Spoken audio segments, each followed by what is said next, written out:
वेद व्यास कृत श्रीमद् भागवतम प्रथम स्कंद अध्याय 16। परीक्षित ने कलयुग का सत्कार किस तरह किया। श्लोक संख्या 11। अनुवाद एवं तात्पर्य कृष्ण कृपा मूर्ति श्री श्रीमद् अभय चरणारविंद भक्तिवेदांत स्वामी प्रभुपाद द्वारा स्वालंकृतं श्याम तुरंग योदितं वृथं मृगेन्द्र ध्वजम् आशित पुरात् ऋतोरताश्वद्विपत्तियुक्तया स्वसेनया दिग्विजयाय निर्गतः। स्वालंकृतं अच्छी तरह से सजकर श्याम काले तुरंग घोड़े योजिताम जोते हुए रथम रथ को मृगेंद्र सिंह ध्वजम ध्वजा लगी आश्रित संरक्षण में पूरा राजधानी से वृतः घिरा हुआ रथ सारथी अश्वारोही दल द्वीपपत्ति हाथी युक्तया इस तरह सुसज्जित स्वसेनया पैदल सेना के साथ दिग्विजयाय जीतने के लिए निर्गतः बाहर गया।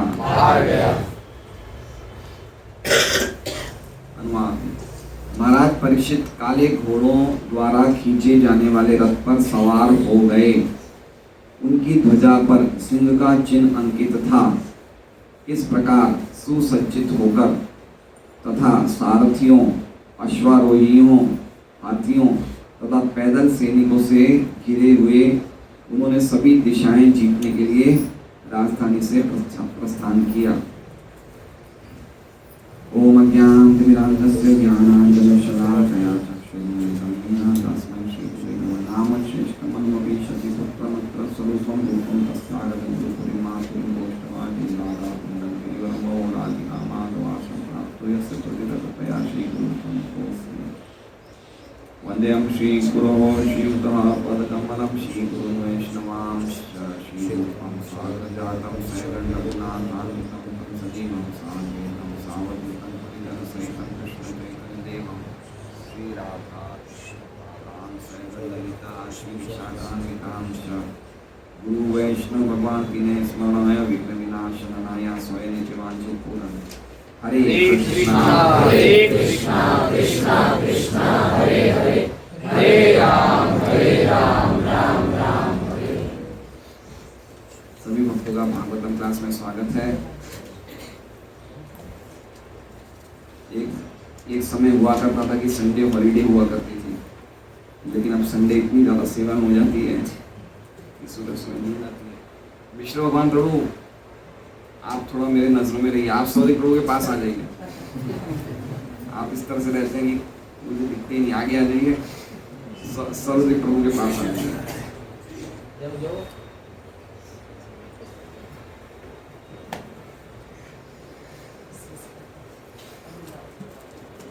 तो आज वैसे सेमिनार था वो चक्रपाणी प्रभु का, लेकिन उनका समय पे कल शाम को फोन आया, पूरी मैं नहीं दे पाऊंगा, बड़ौदा जा रहे हैं। उनका सेमिनार फिर बहुत अच्छा उन्होंने प्रस्तुतिकरण किया है, वो प्रोजेक्टर पे बताएंगे कि किस प्रकार भागवतम आर्कियोलॉजिकल मतलब पुरातत्व विभाग के अनुसार किस तरह से भागवतम को मतलब लोगों ने सत्य स्वीकार किया है।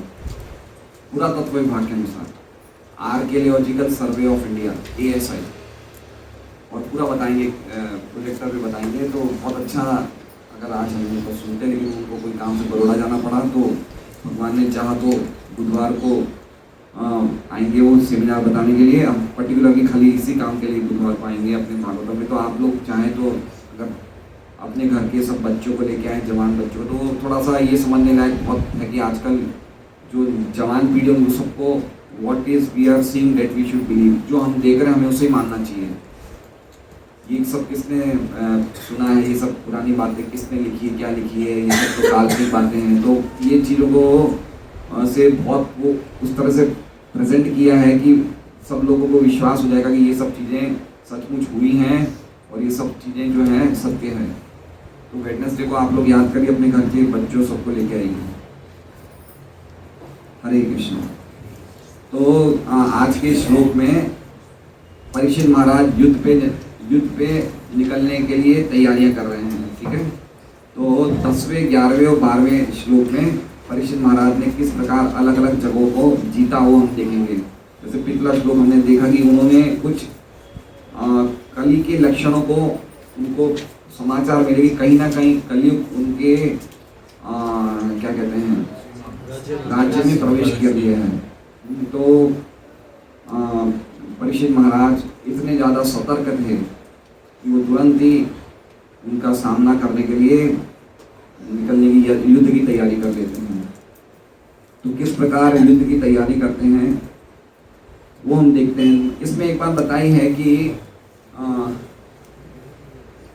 युद्ध की तैयारी करके निकल रहे हैं कली को देखने के लिए, कली के लक्षण कहाँ उनको प्राप्त होंगे, और साथ साथ में अपनी श्रेष्ठता स्थापित करने के लिए क्यों निकले।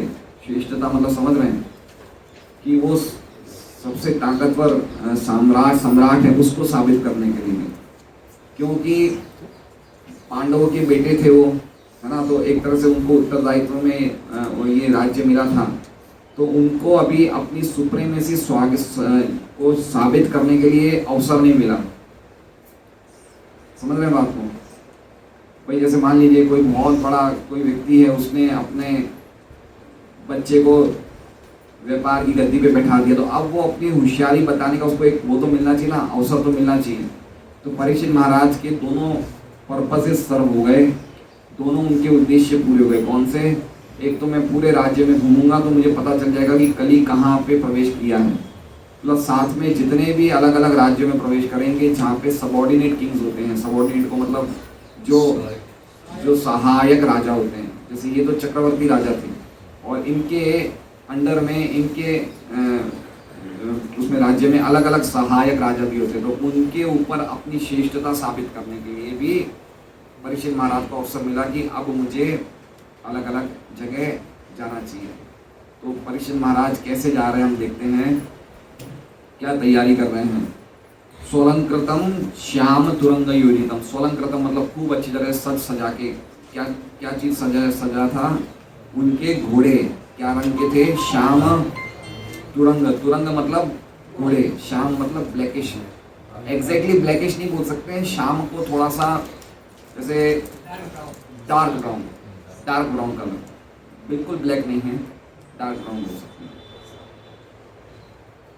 जैसे भगवान का कलर है श्याम सुंदर, तो बिल्कुल ब्लैकिश नहीं है, लेकिन उसमें darkish bluish, dark blue tone है, तो घनश्याम। बादल जैसे गहरे काले, गहरा कलर है उस तरह से।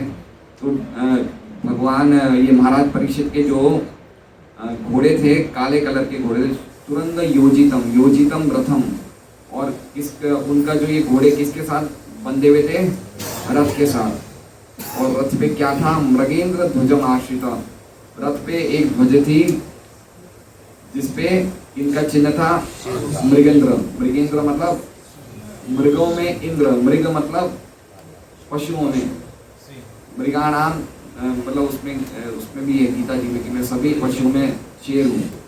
उसी प्रकार से मृगेंद्र उनकी ध्वज पे कौन थे, सिंह का चिन्ह, आश्रित पुरा। और इस प्रकार से ये सब चीजें परीक्षित महाराज के आश्रय में थी, और परीक्षित महाराज ये सब चीजों के साथ पुरात मतलब अपनी राजधानी से बाहर निकले। राजधानी से किनके साथ निकले, वृतो मतलब घिरे हुए थे, किनके साथ घिरे हुए थे, रथाश और रथ मतलब रथियों के साथ, अलग अलग रथ चलाने वाले थे उनके साथ थे।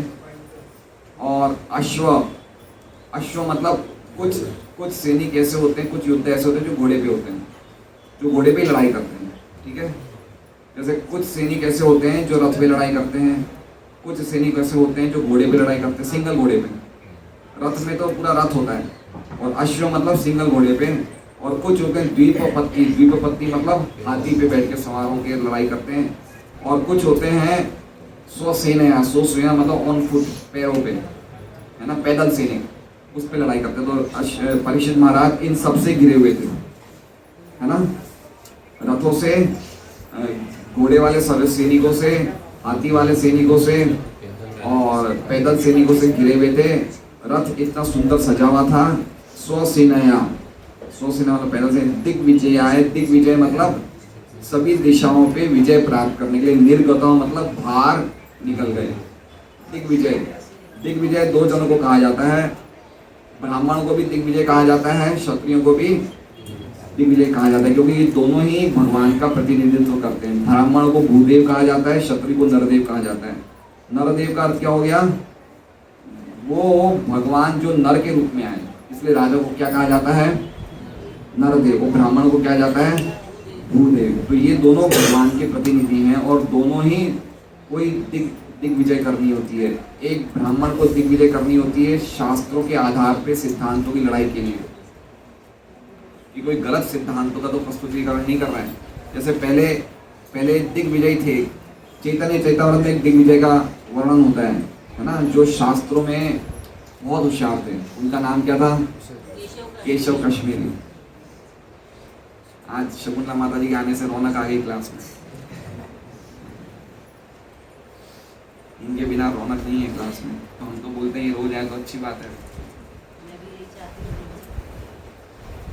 तो केशव कश्मीरी बहुत बड़े दिग्विजयी थे और एक बार वो आते हैं वहाँ पे नवद्वीप में, हर एक दिशाओं पे विजय प्राप्त करके। कश्मीर के थे वो, कश्मीर पे विजय प्राप्त करी। पश्चिम में, दक्षिण में उनको कोई नहीं हरा सकता था। इतने होशियार वो पंडित थे, स्कॉलर थे, इतने होशियार। मतलब जिसे कहते हैं ना, भगवान की कविताएं गाने में, कविताओं में और हर प्रकार से संस्कृत में इतने विद्वान थे। तो अब वो नवद्वीप पे विजय प्राप्त करना चाहते। किस पे? नवद्वीप बहुत बड़ा सेंटर हुआ करता था। जैसे दो सेंटर बड़े माने जाते हैं। नवद्वीप माना जाता है वैष्णविज्म का सेंटर, है ना, और काशी माना जाता है मायावादियों का सेंटर। काशी अच्छा नहीं माना जाता, भक्तों के हिसाब से काशी अच्छा नहीं है, क्योंकि काशी में कौन बैठते हैं ज़्यादातर? मायावादी, जो निराकारवादी हैं, जो ब्रह्म ब्रह्म बोलते रहते हैं, ब्रह्म और हम एक ही। वो काशी उनका अड्डा है ना। और नवद्वीप है वो वैष्णव के हैं। तो वैष्णव नवद्वीप का उनका विजय प्राप्त करना बाकी था। तो नवद्वीप पे वो देखते हैं चैतन्य महाप्रभु। उस टाइम चैतन्य महाप्रभु की उम्र थी 16 साल और वो क्या थे? संस्कृत के टीचर थे। और उन स्टूडेंट्स को क्या सिखाते थे? संस्कृत में ग्रामर सिखाते थे, व्याकरण। और बहुत निमाई पंडित के नाम से फेमस थे। वो बात तात्पर्य मिलती है कि संस्कृत का ग्रामर ही इतना हार्ड है कि उस ग्रामर को सीखने के लिए 12 साल लगते हैं। और अगर कोई संस्कृत का ग्रामर सीख जाए 12 साल में, तो व्यक्ति अपनी होशियारी से संस्कृत के श्लोकों को, के अर्थ को मरोड़ तरोड़ कर सकता है, अपने हिसाब से बना सकता है ना। तो ये संस्कृत के ग्रामर के टीचर थे। कौन थे? चैतन्य महाप्रभु। और अपने स्टूडेंट्स को पढ़ा रहे थे गंगा जी के तट पे।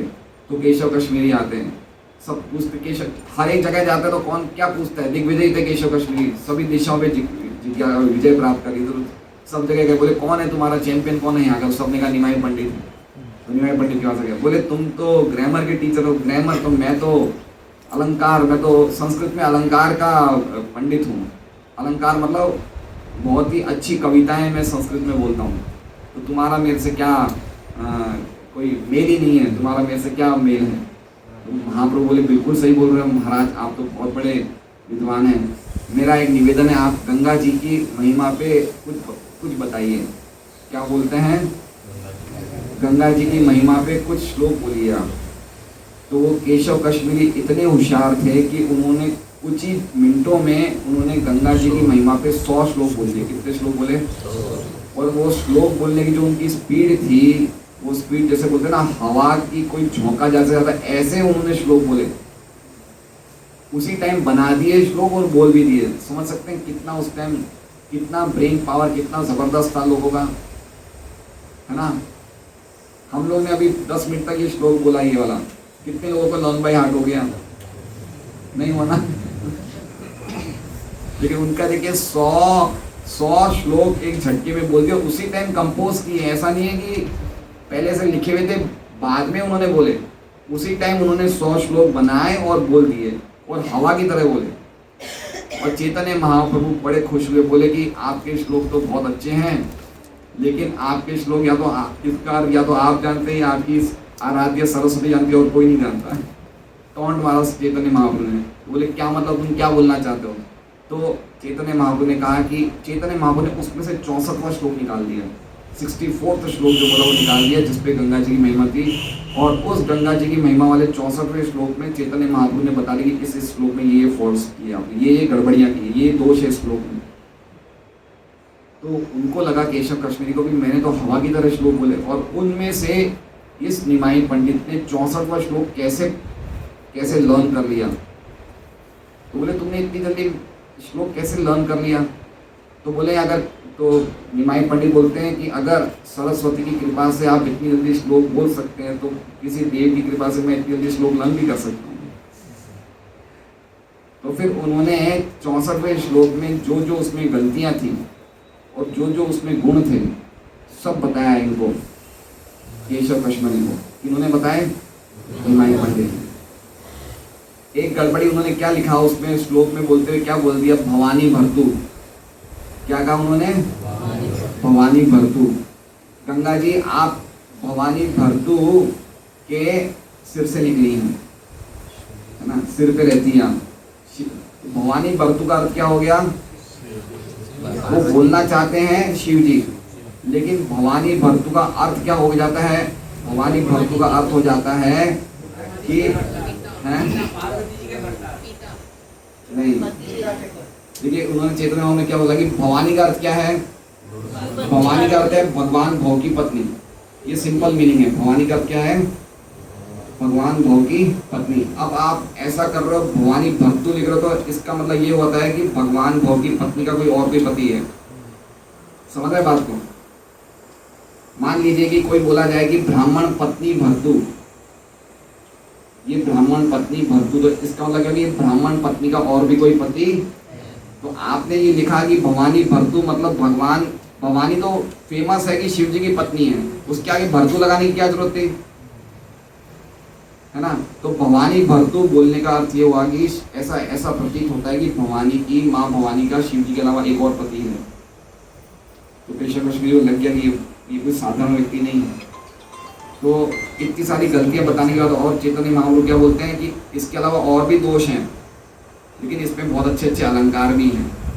इसलिए आप कल हमें और कुछ महिमा सुनाना, आज के लिए हमारी क्लास पूरी हो गई। वो केशव कश्मीरी कुछ बोल ही नहीं पाता है। रात को माँ सरस्वती का ध्यान करता है और आराधना करता है और सरस्वती को बोलता है कि आज आपने मेरे से ऐसे श्लोक क्यों बुलवा दी जिसमें गलती थी, आज तक आपने ऐसा नहीं किया, आज आपने मेरे से इस प्रकार का श्लोक क्यों बुलवा दिया जिसमें कुछ दोष थे, और भी उसमें दोष थे, खाली एक भवानी भरतु का मैं बता रहा हूँ आपको। तो माँ सरस्वती बोले बेटा तू जिसके सामने लड़े साक्षात मेरा स्वामी है ये, जा इसके चरण पड़ जा तो अगले दिन। तो माँ सरस्वती के कहने पे केशव कश्मीरी चैतन्य महाप्रभु की शरण में आते हैं और इस तरह से केशव कश्मीरी बहुत बड़े वैष्णव बन जाते हैं और उसके बाद निम्बार्क संप्रदाय में वो दीक्षित होते हैं, निम्बार्क संप्रदाय में चले जाते हैं। बहुत सुंदर कथा है। तो दिग्विजय का अर्थ बता रहा हूँ कि इस प्रकार दो तरह के दिग्विजय होते हैं, एक ब्राह्मणों में दिग्विजय होते हैं और एक क्षत्रिय में होते हैं। दोनों का पर्पस एक ही है। पर्पस क्या है कि किस प्रकार भगवान की सत्ता को, कृष्ण भावनामृत को स्थापना करना है ना, ये सबसे इम्पोर्टेंट है। तो परीक्षित महाराज जो दिशाओं पे विजय प्राप्त करने के लिए गए, कोई दूसरे राजाओं को शोषण करने के लिए नहीं गए। वो किस लिए गए? वो ये देखने के लिए गए कि हर एक जगह लोग भगवान की भक्ति में लगे हुए हैं या नहीं लगे हुए। वो लोगों को भक्त बनाने के लिए गए, वो भक्ति का प्रचार करने के लिए गए, लेकिन इस वेश में, राजा के वेश में, कि किस प्रकार राजा को चाहिए कि लोग कृष्ण भावनाभावित बने। वो खुद कौन थे? भगवान के परम भक्त थे। तो व्यक्ति जब राजा ही परम भक्त होगा तो लोगों को क्या बनाएगा? अब मान लीजिए कि धर्मवत्सल प्रभु अपने गांव जाएंगे राजस्थान में, तो अपने पड़ोसियों को क्या बोलेंगे? वो ये तो नहीं बोलेंगे कि मैं ये पिक्चर देखता था सूरत में, आप भी देखो। तो क्या बोलेंगे? वो ये बोलेंगे भाई आप माला करो, आप ग्रंथ पढ़ो, ये बोलेंगे ना। तो जो व्यक्ति खुद होता है वही लोगों को बनाता है। अगर राजा देश का नास्तिक हो तो लोग क्या बनेंगे? अगर राजा परम भक्त हो लोग तो वो क्या बनाएगा? परम भक्त बनाएगा। तो परीक्षित महाराज का एकमात्र उद्देश्य था अलग अलग दिशाओं में जाने का। वो यही था कि सब लोग भगवान की भक्ति में लगे हैं या नहीं लगे हैं, और अगर नहीं लगे हैं तो उनको दंडित करना। क्योंकि दो प्रकार के लोग कृष्ण भावना के लिए बहुत ही ज़्यादा गलत होते हैं।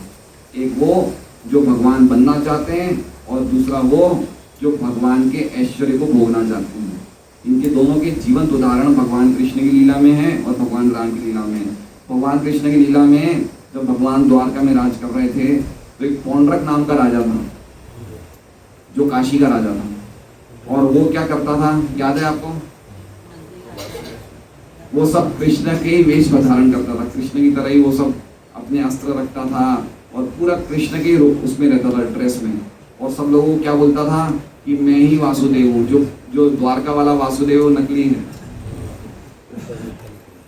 फिर भगवान बोलते बेटा बताता हूँ कौन सा नकली क्या है। फिर भगवान जाते हैं काशी में, उसको मार देते हैं। तो एक तो वो व्यक्ति आज की तारीख में बहुत ज्यादा फैले में जो खुद को ही भगवान बता रहे हैं, तो उनका दलन करना बहुत आवश्यक है। पाषंड की दलन एंड प्रेम प्रचारण, भगवान के भक्तों के दो ही काम है, पाषंड का दलन और प्रेम प्रचारण। कि जहाँ पे नास्तिकता है, जहाँ पे पाषंड चल रहा है, उसको खत्म किया जाए और भगवान की भक्ति का प्रचार किया जाए। तो ये उदाहरण दिखता है कि जो व्यक्ति भगवान बनना चाहते हैं उनको दंडित किया जाना चाहिए, और जो व्यक्ति भगवान के भोग को, ऐश्वर्य को भोगना चाहते हैं, वो एग्जाम्पल हमें भगवान राम की लीला में मिलता है। कौन था वो व्यक्ति? रावण। भगवान की लक्ष्मी को, भगवान की शक्ति को भोगना चाहता था, सीता को, इसलिए उसको भी दंडित किया। इसलिए राजा के प्रथम कार्य है कि जो व्यक्ति गलत काम कर रहा है, जो धर्म के विरोध काम कर रहा है, उसको दंडित करना चाहिए। ये राजा का पक्का काम है कि कोई व्यक्ति, आप समझ सकते हैं, उन्होंने खाली सिम्टम्स देखे, क्या देखे उन्होंने? कलयुग के कुछ लक्षणों का खाली सुना उन्होंने, किन्होंने?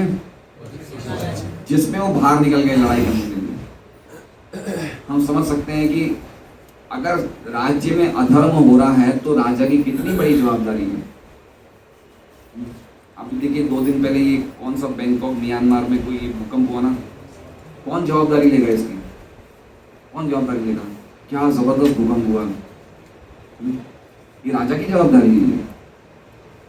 राजा अगर देश का पापी होता है तो किस प्रकार की चीजें होती हैं। इसलिए राजा के राज्य में अगर कहीं अधर्म हो रहा है तो राजा को रोकना है, नहीं तो अधर्म के कारण ऐसी चीजें होंगी, है ना। देखिए आप देख लीजिए द्वारका की लीलाओं में ब्राह्मण जो थे, वो ब्राह्मण के बच्चे जन्म लेते ही मर जाते थे, तो उनके 7 या 8 या 9 बच्चे हुए और जन्म लेते थे शिशु और मृत्यु को प्राप्त होते थे। तो वो भगवान के सभा में गए, राजा उग्रसेन को बोलते कि तुम कैसे राजा हो, तुम पापी राजा हो। बोले मैंने आज तक अपने जीवन में कोई पाप नहीं किया, पिछले जन्म में कोई पाप नहीं, मैं ऐसा विशुद्ध ब्राह्मण हूँ और मेरे बच्चे मर रहे हैं, इसका मतलब तुम पापी हो। तो राजा का दोष है कि प्रजा में बिल्कुल भी अधर्म नहीं हो। ये राजा की वो बहुत बड़ा जवाबदारी। और हम देखते हैं राजा अंग जो वेन के पिता थे, है ना, उनके बच्चे नहीं थे, संतान नहीं थे, तो यज्ञ करते थे तो कोई देवता आते नहीं थे उनके यज्ञ में। तो उन्होंने ब्राह्मणों को पूछा कि क्या बात है, हमारे यज्ञ में कोई देवता क्यों नहीं आ रहे हैं।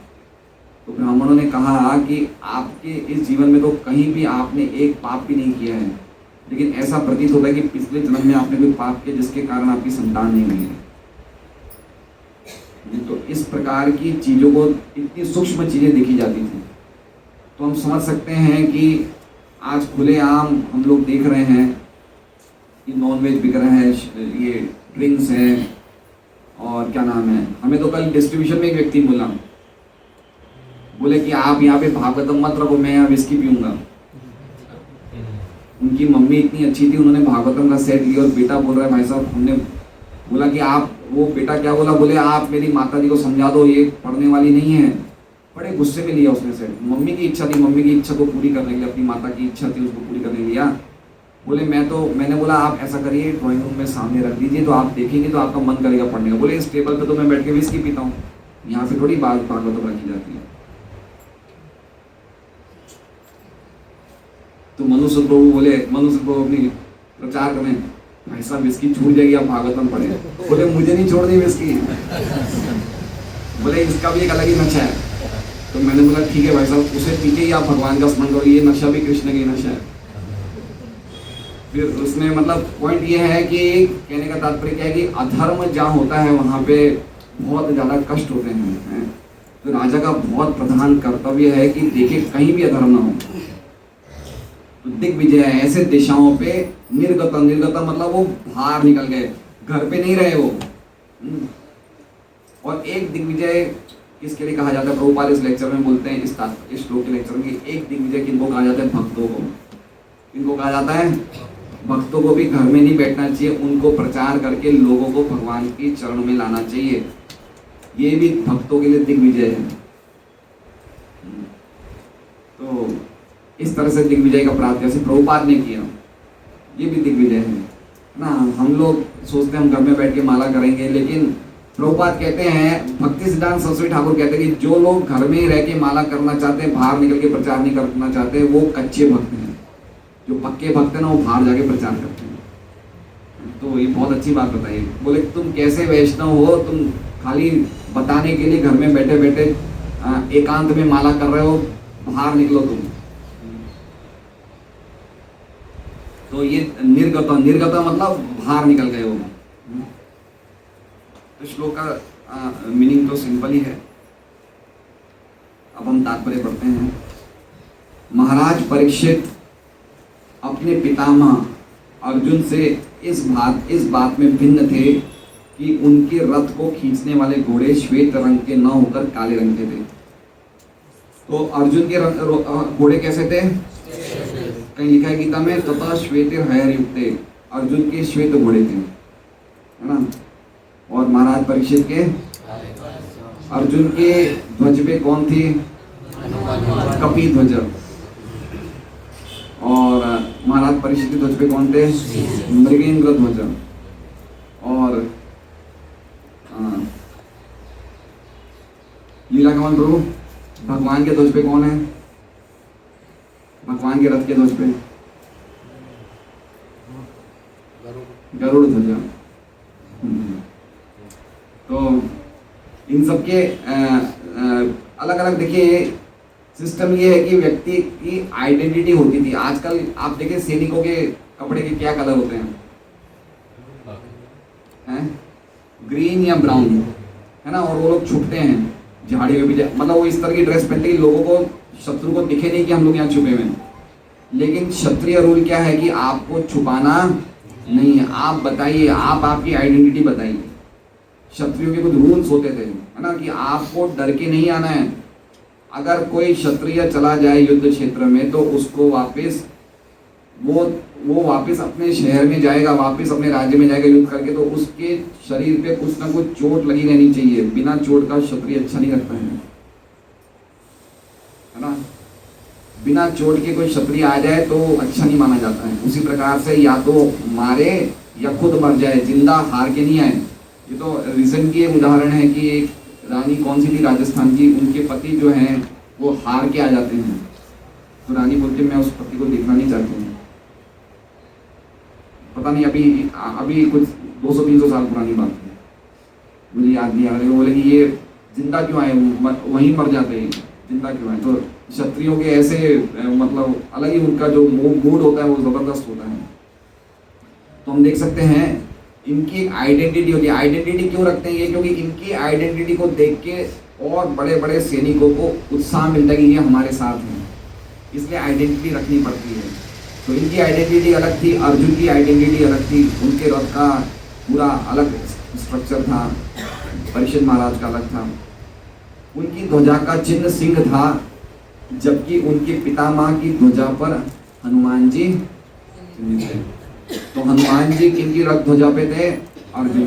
तो प्रभुपाद इसमें बोलते हैं कि दो सबसे बड़ी लड़ाइयाँ हुई। कौन सी दो लड़ाइयाँ हुई? महाभारत की और राम रावण की, रामायण की। और दोनों लड़ाइयों के हीरो कौन थे? एक के हीरो हनुमान जी थे, एक के हीरो अर्जुन थे, और दोनों ही परम वैष्णव थे।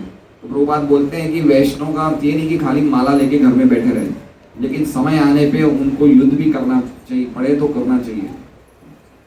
तो ये बताया है कि वैष्णवों को हर प्रकार से भगवान की कीर्ति का गायन करने के लिए, सब कार्य करने के लिए बिल्कुल तैयार रहनी चाहिए वैष्णव।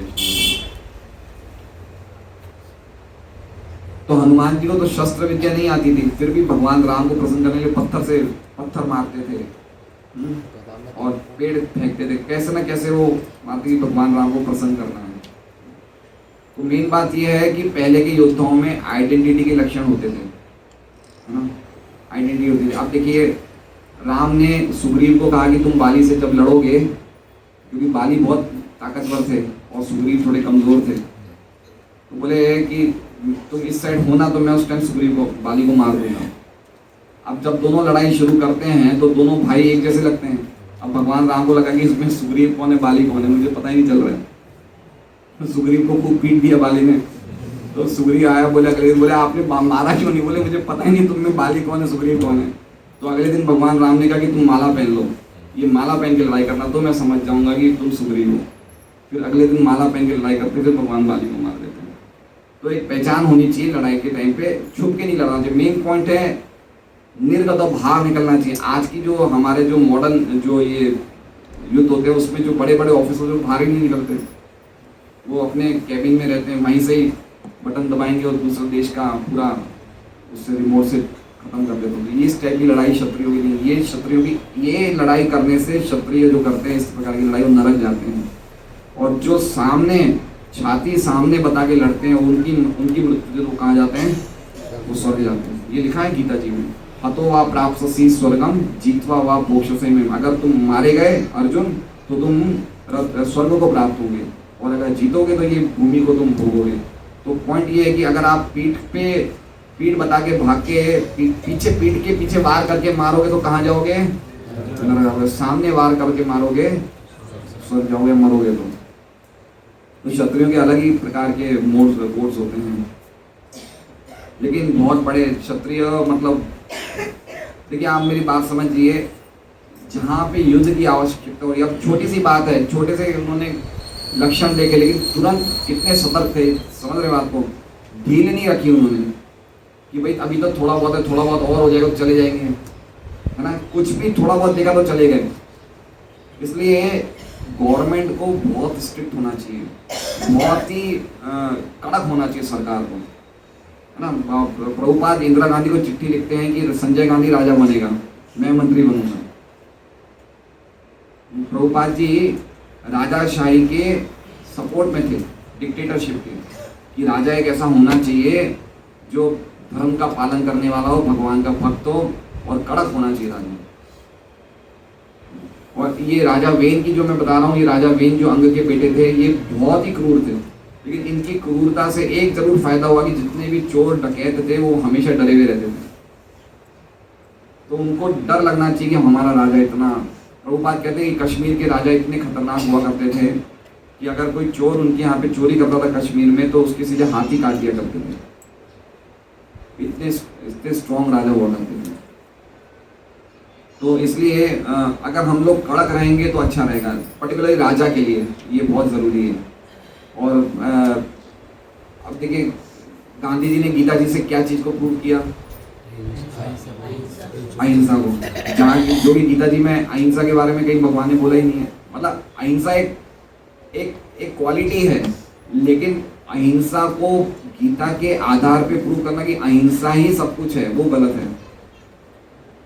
तो गांधी जी ने जब बंटवारा हो रहा था, गांधी जी को कहा जाता है कि देश के पिता हैं, फादर ऑफ द नेशन, लेकिन उन्होंने इस प्रकार के कार्य नहीं किए। उन्होंने जब बंटवारा हो रहा था तो जितने भी शस्त्र थे वो भारत में थे। तो जिन्ना ने बोला गांधी जी को कि जिन्ना ने इनको बोला सरदार पटेल को कि हमें हमारे शस्त्र मिलने चाहिए, हम अलग हो रहे हैं। तो इन्होंने मना कर दिया।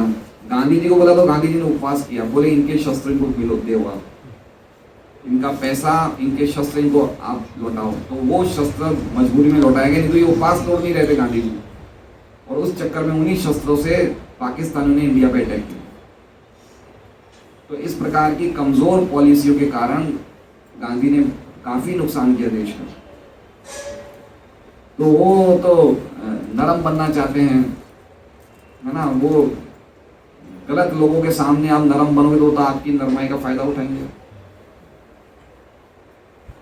इसलिए परीक्षित महाराज बिल्कुल सतर्क थे। थोड़ा सा भी लक्षण देखा कि निकल गए भारत, वेट नहीं किया कि मुझे थोड़े और लक्षण दिख जाए फिर बात निकलूंगा, थोड़े से ही लक्षण दिखते भाव निकल गए।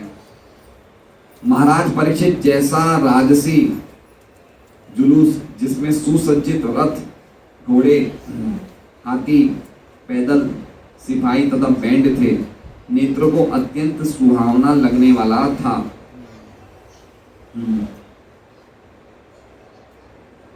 लेकिन साथ ही ऐसी सभ्यता का प्रतीक है जो लड़ाई के मैदान में भी सौंदर्य परक था। मतलब धूमधाम से गए वो, जैसे दूल्हा कैसे घोड़े पे चढ़ता है धूमधाम से शादी के लिए, वैसे धूमधाम से बिल्कुल सुसज्जित होके गए। तो उसमें उनको वो एक अपना गौरव मानते हैं क्षत्रिय की, देखो मुझे धर्म के लिए लड़ाई करने का अवसर प्राप्त, जैसे पिछले श्लोक में वो अवसर मिला उन्हें, उनको गौरव मान रहे थे और सज सजा के गए। और सज सजाने की कीमत क्या है, कुछ समय में तो खून आ जाएगा, है ना। हम अच्छे कपड़े पहन के जाते तो हम क्या बोलते हैं कोई पार्टी में, बेटा सब्जी नहीं गिर जाए कपड़ों पे, बड़ा डर लगा रहता है, नई ड्रेस है कोई सब्जी नहीं गिर जाए, दाल का निशान रह जाएगा। लेकिन उनको कोई चिंता नहीं, खून जब तक लगेगा नहीं शरीर पे तब तक शरीर की शोभा नहीं है ना। देखिए आप बलराम जी की कथा देखिए, बलराम जी द्विविद से लड़ते हैं, द्विविद है ना, द्विविद एक बहुत बड़ा वो था, बंदर था, उससे लड़ते हैं और वो द्विविद बलराम जी को बहुत बड़ा वो मारता है, पेड़ से बलराम जी सिर पे घाव करता है। तो बलराम जी के घाव करने से बलराम जी के शरीर से खून की धाराएं बहने लगती है। तो उसमें कृष्णा बुक में लिखा हुआ है भागवतम में कि बलराम जी और ज्यादा सुंदर लगने लगे। तो क्षत्रियों के जब खून आता है तो उनकी सौंदर्य बढ़ जाता है। हम लोग समझ नहीं सकते, क्षत्रियों का एक बहुत ही विशेष भागवत पढ़ेंगे कि कुछ कुछ जगह तो ऐसी लड़ाइयाँ होती थी कि खून की नदियाँ बहती थी और वो नदियों में राजाओं के गहने बहते थे, किसी के टांगे जा रही है, किसी के हाथ जा रहे हैं, ऐसी नदियाँ बहती थी खून की, इस प्रकार की नदियाँ बहती थी। तो उनको बहुत अच्छा लगता कि इस प्रकार ये दिखने में सुंदर प्रतीत होता था। लेकिन साथ ही ऐसी सभ्यता का प्रतीक है जो लड़ाई के मैदान में भी सौंदर्य रखता। तो प्रभुपाद सभ्यता मतलब कौन सा सभ्यता, वैदिक सभ्यता। प्रभुपाद भी चाहते हैं कि अगर हम भक्ति में अनुकूलता से प्रगति करना चाहे तो हमारी सभ्यता किस पे आधारित होनी चाहिए, वैदिक सभ्यता पे। अभी हमारी सभ्यता क्या है, अभी हमारी सभ्यता है आसुरिक सभ्यता या राक्षसी सभ्यता। राक्षसी सभ्यता में हम लोग राक्षसों का अंश भी ग्रहण नहीं करना चाहते हैं और उस सभ्यता में रहना भी चाहते हैं, इसलिए हम भक्ति में ढंग से प्रगति नहीं कर पा रहे। इसलिए प्रभुपाद जी चाहते थे कि जब तक हम एक वैदिक सभ्यता का वर्णाश्रम स्थिति को नहीं बनाएंगे, जहाँ पे लोग वैदिक सभ्यता के अनुसार वर्ण के अनुसार नहीं रहेंगे, तब तक भक्ति में जो उनको प्रगति होनी चाहिए वो नहीं होगी। अभी हम लोग किसका भाग है, आसुरी सभ्यता का। तो इसलिए प्रभुपाद की इच्छा थी कि मेरा 50% काम अभी भी बाकी है, मुझे वर्णाश्रम फार्म वर्णाश्रम कम्युनिटी खोलना है, क्योंकि प्रभुपाद की एक स्वप्न था कि एक वैदिक सभ्यता बननी चाहिए। बहुत जगह प्रभुपाद जी लिखते हैं वैदिक सभ्यता, वैदिक। तो प्रभुपाद की इच्छा थी कि भक्त लोगों के लिए अनुकूल कौन सी सभ्यता है, वैदिक सभ्यता है। ये क्या कहते हैं, मॉडर्न सभ्यता में भक्तों को तो भक्ति के लिए तो ना तो ढंग से टाइम मिलेगा, ना ही उनकी कोई मानसिक ऐसी चेतना होगी, तो भक्ति कैसे करेंगे। इसलिए प्रभुपाद लिखते हैं कि सभ्यता का प्रतीक है जो लड़ाई के मैदान में भी सौंदर्य परखता। हरे कृष्ण। भूकंप तो प्राकृतिक आपदा नहीं है,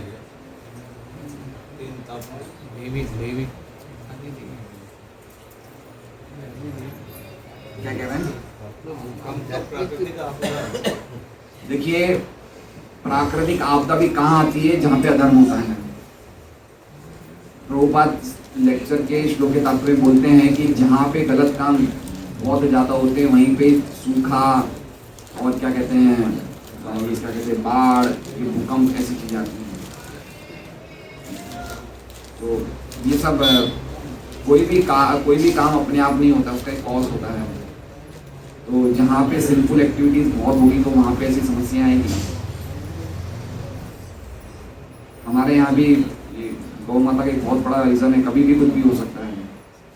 इतनी गायें रोज काटी जा रही हैं, हमें तैयार रहना चाहिए, हमारे साथ कभी भी कुछ भी हो सकता है। एक गाय मरती है तो पूरे देश को उसका दोष लगता है एक गाय के मरने पे। यहाँ पे रोज की हजारों गाय मर रही हैं, काटी जा रही हैं, तो हम समझ सकते हैं क्या। केरल में हुआ ना प्रभु जी, वो गाय का जिससे बाढ़ आई थी। हाँ, केरल में हुआ ही था, यस सही बात है। उन्होंने खुलेआम सड़क पे गाय को काटी थी, तो उनके वहाँ पे बहुत जबरदस्त बाढ़ आई थी। बिल्कुल सही बात है, हम समझ सकते हैं कि भारत भारत भारत फिर भी बचा हुआ है, क्योंकि भारत में इतना धर्म हो रहा है, इसलिए फिर भी बचा हुआ है। यहाँ गाय भी काटी जाए तो साथ साथ में धर्म भी हो रहा है यहाँ पे। लेकिन बाकी देशों में तो आप समझिए, ये बैंकॉक में तो आप पैर रखने का धर्म नहीं है वहाँ पे। इतने अधार्मिक कार्य होते हैं कि हम तो समझ नहीं सकते हैं। जैसे हमारा आभूषण है 4 नियम से बचना, उनका आभूषण है 4 नियम को तोड़ना। तो इतनी खतरनाक जगह है ये सब।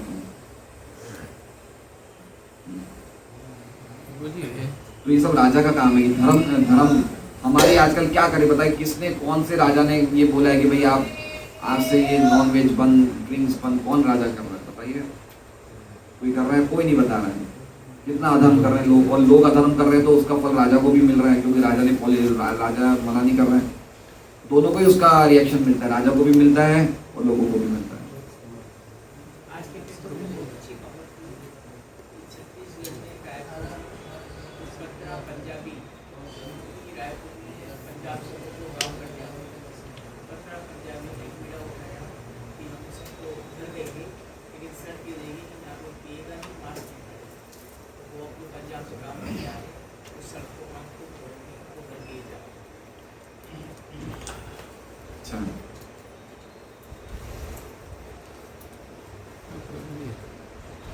हम प्रचार में गए थे डी बिल्डिंग में, तो ये राम सुंदर जी का कोई ऐसा मतलब आदमी है, तो उन्होंने बोले आप ऐसा क्यों प्रचार करें, सबको भागवतम पढ़ा रहे। बोले ब्राह्मण थोड़ी है तुम तो गलत प्रचार कर रहे हो। बोले भागवतम शूद्रों को ही भागवतम दे रहे हो। बोले ये तो ब्राह्मण का कार्य है। बोले आप ये गलत प्रचार कर रहे हो। बोले पर राम सुंदर जी ने बोले एक भी शिष्य नहीं बनाया आज तक। बोले और उन्हें तो कभी भागवतम में उन्होंने कभी प्रवचन गीता जी भी प्रवचन। हाँ, तो आप तो गलत कर रहे हो। बोले वर्ण के हिसाब से बोले सबको मन के आप ब्राह्मण हैं। बोले हाँ मैं ब्राह्मण है। आप व्यापार क्यों करते हैं?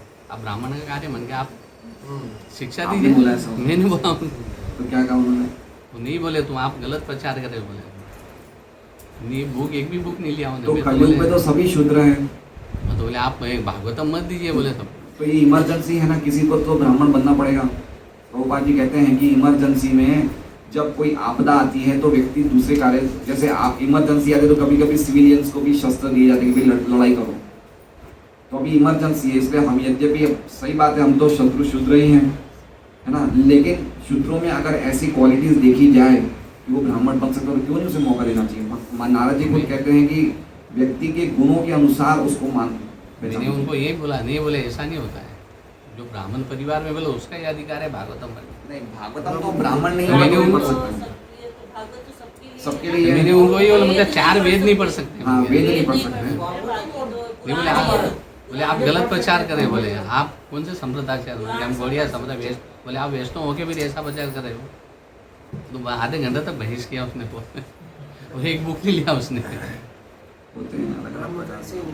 और ब्राह्मण बाकी देखिए सभी ज्ञान का सार है वेद। वेद का सार है वेदांत, और वेदांत का भाष्य है भागवतम, है ना। वेदांत को किसमें, वेदांत क्या है, सूत्र है, कोड्स हैं, शॉर्ट फॉर्म है। वेदांत को किसमें समझाया गया है? भागवतम में। तो वेद या ब्राह्मण वेद पढ़ सकता है, शूद्र वेद नहीं पढ़ सकता, लेकिन भागवत पढ़ सकता है। ये व्यासदेव जी का बहुत बड़ी महिमा है, कृपा है कि उन्होंने शूद्र के द्वारा भागवत पढ़ा के वो ब्राह्मण बन गए, ब्राह्मण से बढ़कर बन गए। बोले किसने लिखा भागवत? व्यासदेव ने लिखा है। हाँ, उसने नहीं पढ़ी, वो तो गीता पे, वो राम सुंदर जी गीता पे भी। वो राम सिद्धार्थ जी के फॉलोअर होंगे शायद। तो मैंने उनको एक ही बोला कि पहला इसके आप एक खाली पढ़ के देखिए, तब आप बताना। में नहीं बोले नहीं पढ़ूंगा मैं तो गोरखपुर वाले को फॉलो करता हूँ। बोले आप गलत प्रचार मत कीजिए। तो चाहिए आप सही कर लो भाई, हम आपको तो मना आप कर लो। आपका कार्य आप कर लीजिए। आप कर लीजिए, आप क्यों नहीं कर रहे? आप अपना करो, हम अपना करते हैं, जब देखो कौन जीतता है। परमात्मा वाले का भी प्रॉब्लम है। परमात्मा वाले हाँ हाँ हाँ, नहीं करते, वो नहीं मानते। रामसुखदास जी ने कुछ कुछ जगह कुछ बातें ऐसी बोली तो शास्त्र विरुद्ध है, उन्होंने जैसे गुरु बोले नहीं बनाना चाहिए। एक भी शिष्य नहीं बनाया उन्होंने बोला। हाँ, तो गुरु नहीं बनाना चाहिए, तो गुरु क्यों नहीं बनाना चाहिए? भागवत का सिद्धांत है तस्मात् गुरु प्रपद्येत जिज्ञासु उत्तम तद विज्ञानार्थम स गुरु नेवाभि गच्छेत, कि विद्या के विज्ञान को जानने के लिए गुरु के पास जाना चाहिए। गीता में भगवान कहते हैं तद विधि प्रणिपातेन। ये बात सही है कि अच्छे गुरु मिलना मुश्किल है, लेकिन इसका ये नहीं कि गुरु बनाए नहीं। तो कुछ कुछ बातें हैं जो इनके थोड़े सिद्धांत जो हैं। हरे कृष्ण। श्रीमद् भागवतम की जय। वांछकल्पतरुभ्यश्च कृपा सिन्धुभ्यश्च पतितानां पावनेभ्यो। आज का प्रसाद किनकी तरफ से? कबीर प्रभु आए क्या आज? तो कबीर प्रभु की तरफ से आज का प्रसाद है। हरे कृष्णा कृष्णा कृष्णा हरे हरे, हरे राम